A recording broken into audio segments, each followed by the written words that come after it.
¿Qué tal? ¿Cómo están? Eh, Buenas tardes. Primero quiero aprovechar para agradecerles a todos ustedes su participación en el evento, especialmente a Daniela y a todo el comité organizador del evento de Revenue Management, ¿no?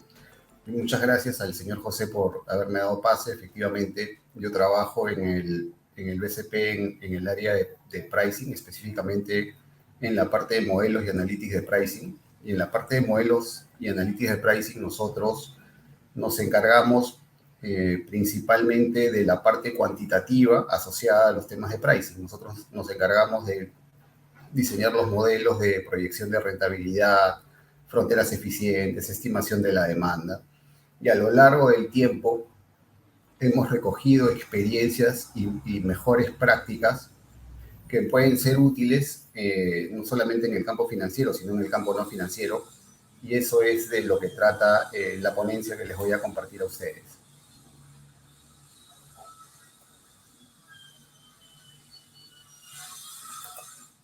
Como, como motivación o introducción, eh, ya hemos venido conversando de por qué este tema es importante. En la parte izquierda, lo que podemos ver es en los ejes un trade-off, digamos, entre el precio y la disposición al pago. La parte de la línea naranja lo que nos refleja es la disposición al pago que tiene cada cliente. La línea horizontal azul es un precio de lista fijo. Imaginemos que esa sea nuestra situación actual. Entonces, esa situación nos presenta con dos casos. Primero, hay gente que está dispuesta a pagar más que el precio de lista fijo por el bien que nosotros proveemos. Entonces, acá hay un margen no realizado, un lucro cesante. Y por otro lado, si es que nosotros cobramos un precio de lista fijo, estamos también cobrando por encima de lo que otras personas estarían dispuestas a pagar. Ahí tenemos una demanda inatendida, una demanda insatisfecha. Entonces, claramente observamos que estos dos cuadrados representan ingresos que no recibimos, que se dejan de lado. Entonces, cuando se cobra un único precio o cuando no se personalizan los precios, claramente se deja plata sobre la mesa, oportunidades perdidas. Entonces, nuevamente, los clientes con mayor disposición al pago generan oportunidades para marginar mejor y los clientes con menor disposición al pago nos generan oportunidades para atender una demanda insatisfecha. Por el otro lado, si es que en lugar de cobrar de manera horizontal, cobrásemos según la disposición al pago de la línea naranja, obtendríamos como beneficio estos dos rectángulos. Tanto el rectángulo del margen incremental como el de la demanda incremental. Esto va a ser una puerta de entrada para permitir optimizar los precios. Y los precios óptimos no van a depender solamente de lo que el cliente esté dispuesto a pagar, sino también del apetito de rentabilidad de la empresa. O sea, cuánto es lo que la empresa quiere, su apetito de rentabilidad, meta presupuestaria, etc., tanto en el corto como en el largo plazo. Y eso ya vamos a ver las sutilezas que existen cuando se definen objetivos de corto, de largo plazo y técnicas respectivas. El primer hack o el primer tip a los que nos hemos enfrentado es que hay que determinar la demanda relevante, ¿no? En el mundo analítico existe un lema que se conoce como garbage in, garbage out. Es decir, si es que nosotros recolectamos los datos y no le damos ningún tratamiento, es muy probable que nos salga una demanda espuria. Acá presento un caso, por ejemplo, un caso de campañas, una campaña, digamos. En la campaña, nosotros podemos tener una base de leads y en la base de leads le ofertamos a determinados clientes, a los clientes les ofertamos un producto a un precio. ¿Qué sucede? Que no necesariamente toda la gente que recibe el lead está interesada en el producto. Entonces hay gente que recibe que realmente no está interesada en el producto. ¿Qué sucedería si nosotros definimos un evento como que te acepta la tasa o no te acepta el precio basado solamente en la conversión? Si fuese ese el caso, estaríamos incluyendo dentro de la estimación de la demanda a gente que realmente no estaba interesada en el producto y que le cayó por error. Si incluimos eso, eso lo que va a ocasionar a futuro, o en el algoritmo, es que se licúe el precio. Es decir, como vemos, hacemos una propuesta de precio y esa propuesta de precio no tiene conversión, entonces la siguiente secuencia baja más, baja más, baja más. Eso generaría una licuación o el riesgo de una licuación alta de precios. Eso es algo que hay que evitar. Entonces, de entrada, lo que hay que hacer con los datos es definir cuál es tu universo relevante, ¿no? Por ejemplo, ¿no? Si fuese, por ejemplo, una oferta crediticia, el universo relevante sería identificar a un cliente que ha cerrado un crédito con un banco o con el competidor, no alguien que no ha cerrado con nadie, porque alguien que no ha cerrado con nadie es alguien que no está interesado en un crédito en ese momento. O, por ejemplo, si fuera otra industria, tendríamos que tener alguna información de que ha cerrado alguna operación de compra relevante, ¿no? Alguien que tenía una intención de compra. Una vez que definimos bien el mercado relevante, ya nuestra estimación de la demanda va a ser más robusta y certera. Ahora, como hack 2, ¿cuál es la importancia?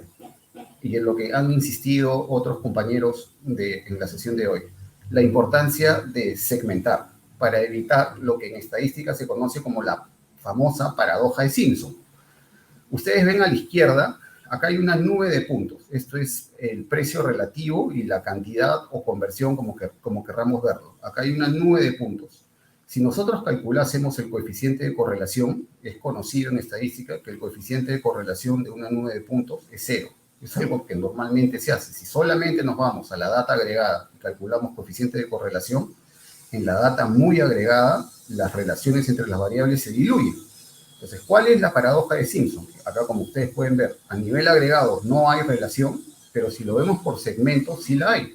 Entonces, acá vemos que como el todo en su conjunto no la hay, pero vemos que como líneas, estas son líneas de pendiente negativa que vendrían a representar distintos, sí claramente hay una relación inversa por segmento. Entonces, si nosotros cometiéramos el error de no segmentar y estimar la demanda con la data agregada, es muy probable que nos salga una poca elasticidad al precio, no encontremos una relación y en todo caso la demanda sea muy incorrecta y nos arroje soluciones de esquina, etc. Es una fuente de error común. Entonces, el primer paso es segmentar. Ahora, ¿cómo se segmenta? Existen distintas formas de hacerlo. Existen dentro del mundo analítico, existen metodologías que se conocen como supervisadas y no supervisadas.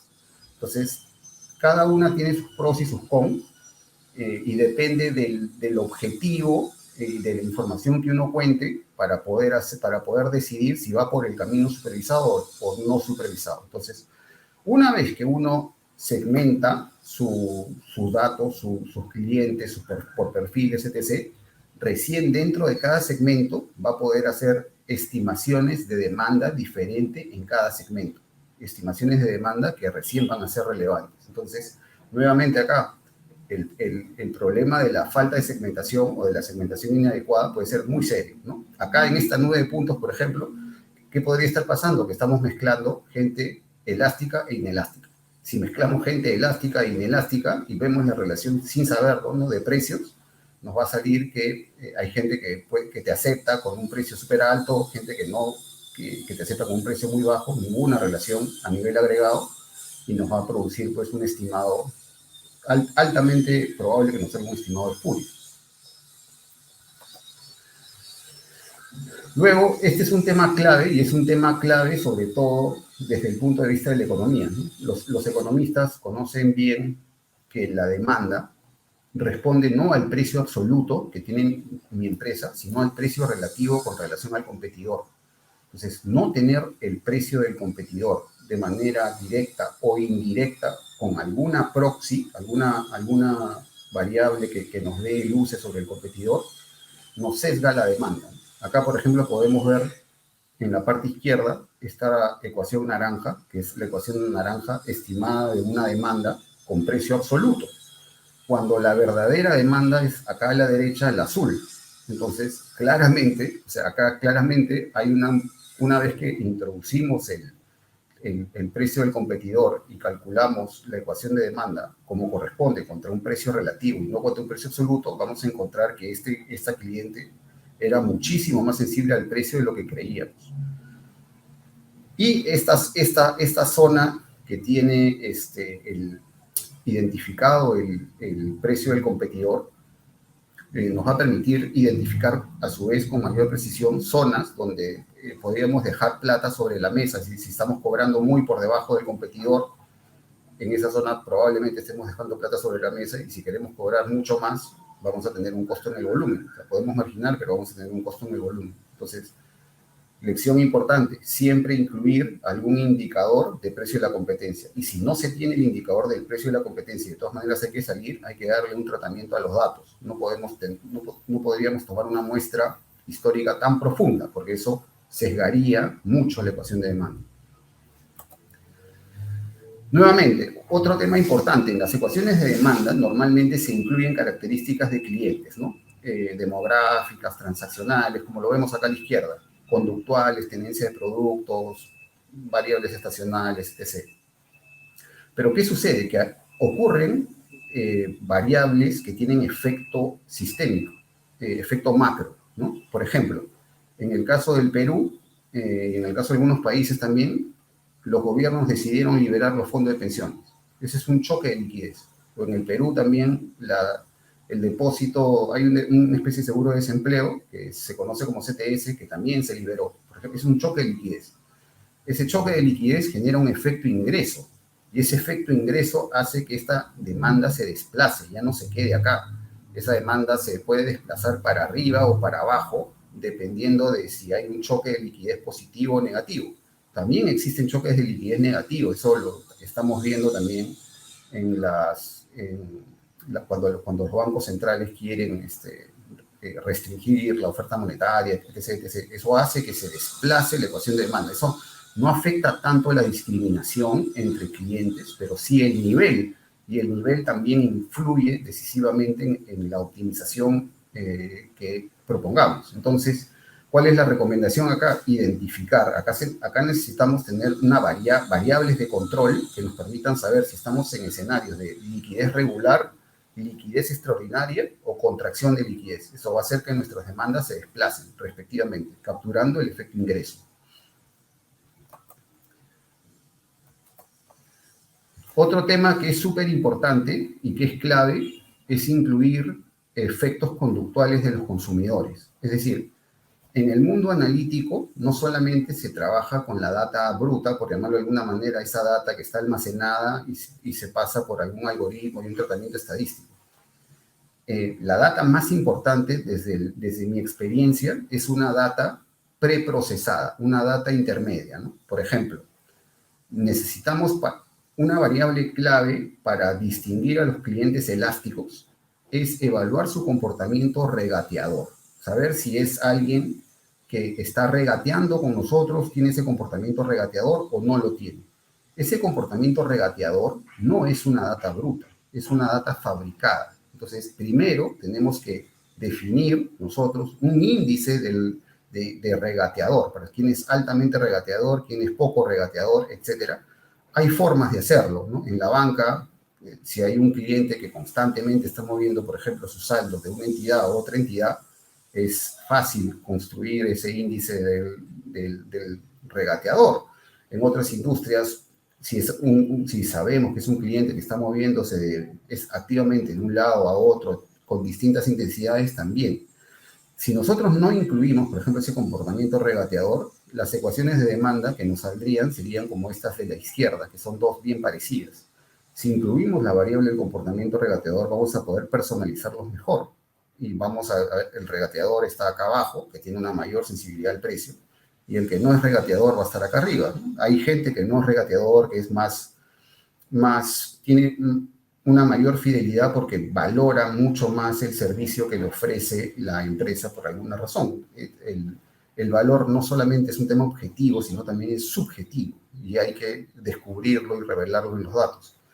Entonces, como hack o como tip súper importante, incluir data fabricada por uno mismo que recoja el comportamiento económico de los clientes, como en este caso claramente un efecto conductual regateador. Pero no solamente, fíjense que acá va a depender de cómo es nuestra estrategia de despliegue, ¿no? En ocasiones hacemos una optimización de precios, digamos, ortodoxa, pero esta optimización de precios va a una fuerza de ventas.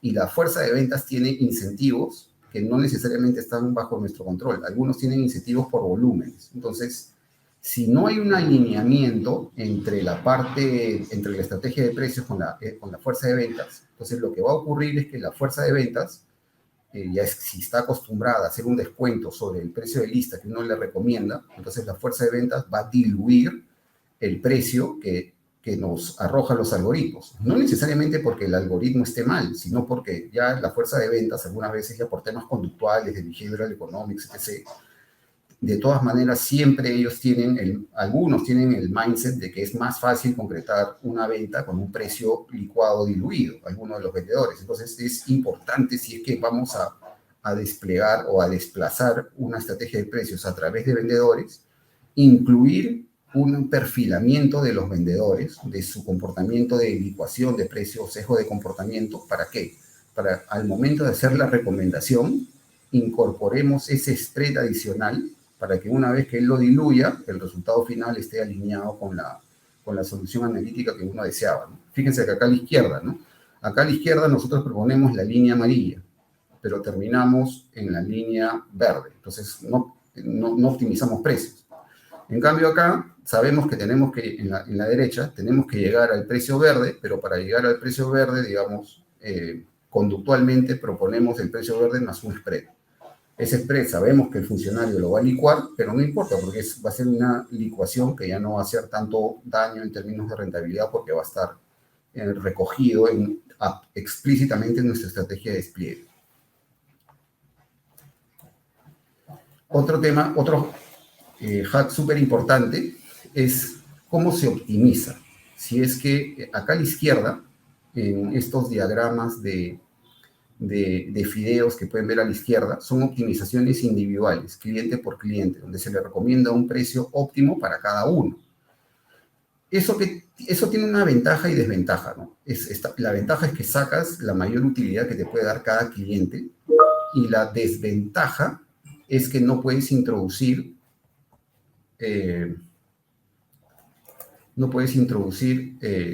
restricciones de volumen. ¿Por qué? Porque el volumen no es un tema individual, el volumen es un tema de portafolio. Y a la derecha, y esto es lo que se ve a la derecha, ¿no? Mientras que a la izquierda, en estos diagramas de fideo, estamos optimizando cliente por cliente, a la derecha estamos optimizando el portafolio. El objetivo es el mismo, maximizar utilidad, pero la diferencia es que acá a la derecha podemos poner explícitamente restricciones de volumen que queremos. Esas restricciones de volumen solo se pueden conseguir cuando se toma en cuenta el portafolio en su conjunto. Y acá lo que vemos es los trade-off, acá a la derecha, que hay pues entre volumen, el ROE unitario y la utilidad neta en plata. No necesariamente el ROE unitario va en la misma dirección de la utilidad neta en plata, ¿no? Uno puede conseguir un ROE unitario con muy poco volumen, ¿no? Con muy poca utilidad neta en plata. Si tenemos una aspiración de un ROE muy alto, podemos conseguir ese ROE unitario, pero con una utilidad en plata muy chiquitita, ¿no? Entonces hay que equilibrar todo eso, ¿no?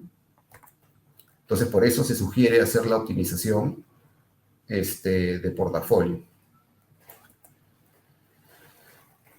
Finalmente, otro tema importante es el de incorporar el error de modelo en los escenarios. Acá en la parte de la izquierda podemos ver un escenario de trade-offs entre volumen y rentabilidad. Es decir, acá tenemos varios escenarios A, B, C, D, E, y ahí tenemos el volumen esperado en un eje y la utilidad esperada en el otro.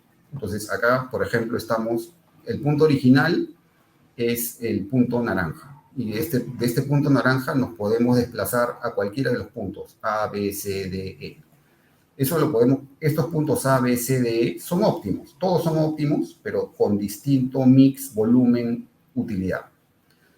ese es un trade-off que se suele escoger, pero lo que se suele omitir es que no necesariamente todos estos puntos tienen la misma volatilidad, ¿no? Como lo podemos ver acá a la derecha.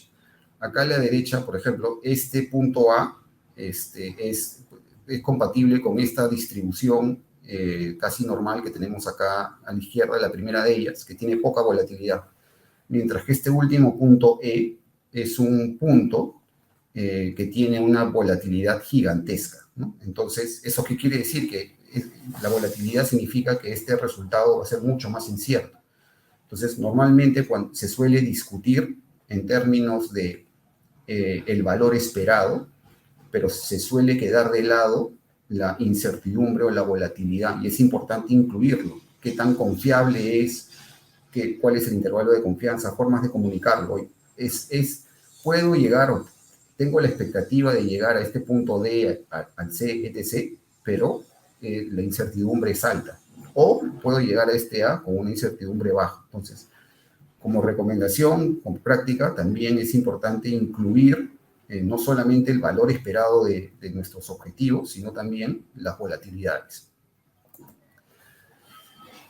Otro tema importante va en la toma de decisiones, ¿no? En la toma de decisiones, ¿qué deberíamos escoger? Por ejemplo, esta frontera eficiente de la que les conversé anteriormente incluye el trade-off de volumen y rentabilidad esperada, tomando en consideración a los elásticos y los inelásticos, cobrando precios diferenciados a cada uno de ellos. Acá se muestra el agregado ya del parque luego de haber cobrado diferenciadamente a cada uno de ellos, lo sumo y tengo este agregado. Pero una pregunta es, por ejemplo, si alguien es inelástico, ¿debería cobrarle al inelástico un precio más alto? En el corto plazo probablemente sí, pero en el largo plazo no necesariamente, porque en el largo plazo debemos considerar la parte de la derecha, o sea, no solamente el valor esperado del cliente, sino el valor potencial del cliente. Entonces, porque existen distintas combinaciones de valor del cliente en el valor esperado inmediato y un valor potencial a futuro.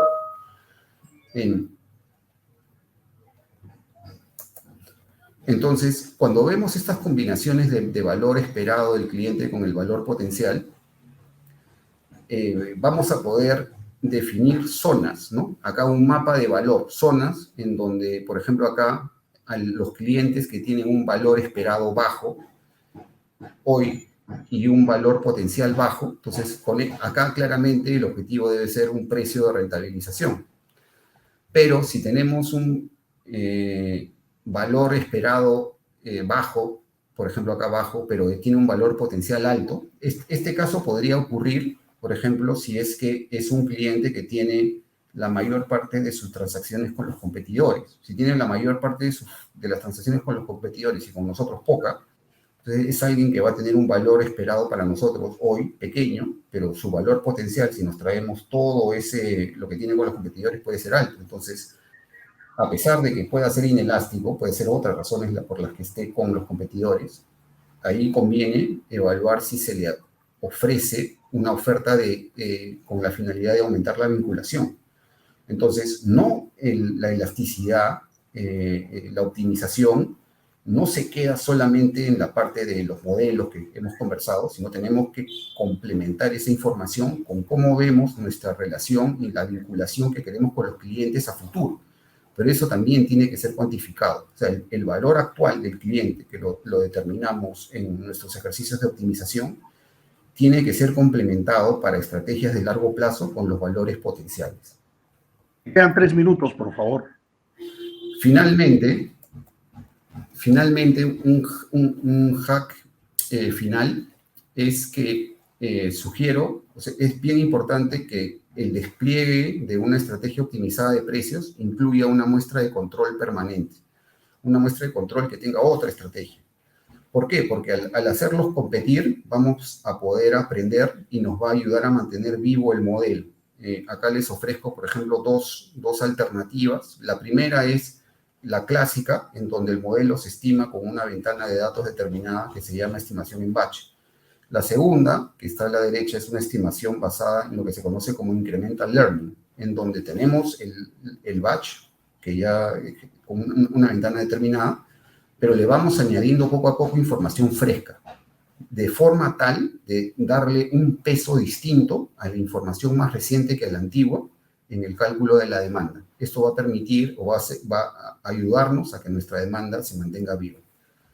Bueno, eso era lo que quería comunicarles. Les agradezco mucho y en todo caso pueden contar con la presentación y mis datos de contacto y feliz de ayudarlos para y compartir experiencias con ustedes. Muchas gracias.